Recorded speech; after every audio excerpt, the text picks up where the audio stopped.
আসসালামু আলাইকুম সবাইকে। আজকে আমি বাটা মশলায় মুরগির মাংস রান্না করব। তার জন্য এখানে নিয়ে নিয়েছি শাহি জিরা, গরম মশলা, রসুন, শুকনো মরিচ আর কাঁচামরিচ। এখন আমি এগুলোকে পাটায় বেটে নেব। মশলাটাকে আমি শিলপাটায় বেটে নিয়েছি, বাটা হয়ে গেছে, এখন তুলে নেব। চুলায় একটা প্যান বসিয়ে দিয়েছি, এখন দিয়ে দেব পরিমাণ মতো সয়াবিন তেল।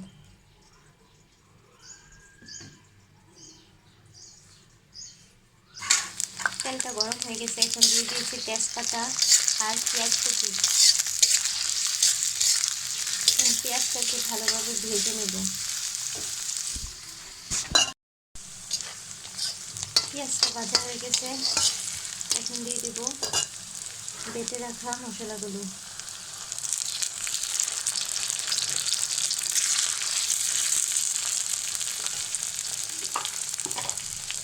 কিন্তু আমি রসুনটাকেও বেটেছিলাম, এখন শুধু দিয়ে দেব আদা বাটা।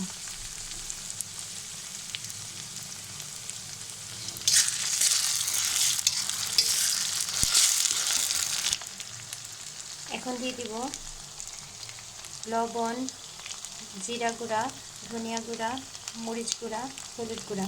যেহেতু আমি মরিচটা বেটেছিলাম, তার জন্য এখানে সামান্য মরিচ গুঁড়া ব্যবহার করব।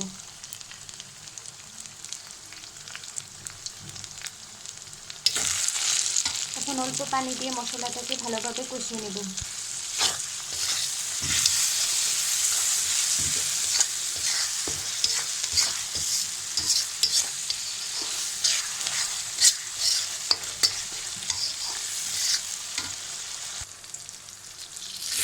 মশলাটা কষানো হয়ে গেছে, এখন দিয়ে দেব আগে থেকে ধুয়ে রাখা মুরগির মাংসগুলি।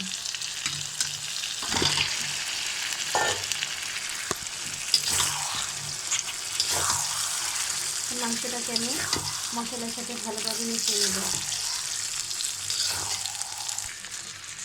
এখন ঢাকনা দিয়ে ঢেকে দেব মাংসটা সিদ্ধ হয়ে যাওয়ার জন্য। ঢাকনা খুলে আমি মাংসটাকে নেড়ে দিচ্ছি, যাতে করে নিচে থেকে লেগে না আসে। আমি এখানে কোনো প্রকার পানি ব্যবহার করিনি, মাংস থেকে যে পানিটা উঠেছে সেটা দিয়ে এটা সিদ্ধ হয়ে যাবে। এখন ঢাকনাটা খুলে মাংসটাকে আমি ভালোভাবে কষিয়ে নেব, যাতে করে মশলাগুলো মাংসের ভিতরে ঢুকে যায়। মাংসটাকে আমি নেড়ে চেড়ে কষিয়ে নিচ্ছি, যতক্ষণ না পানিটা পুরোপুরি শুকিয়ে যায়। পানিটা শুকিয়ে গিয়েছে, তেলটা উপরে উঠে এসেছে। এরপর আমি চুলাটা বন্ধ করে দেবো। যেহেতু আমি এটা ভুনা করবো, তাই আর কোনো পানি ব্যবহার করবো না।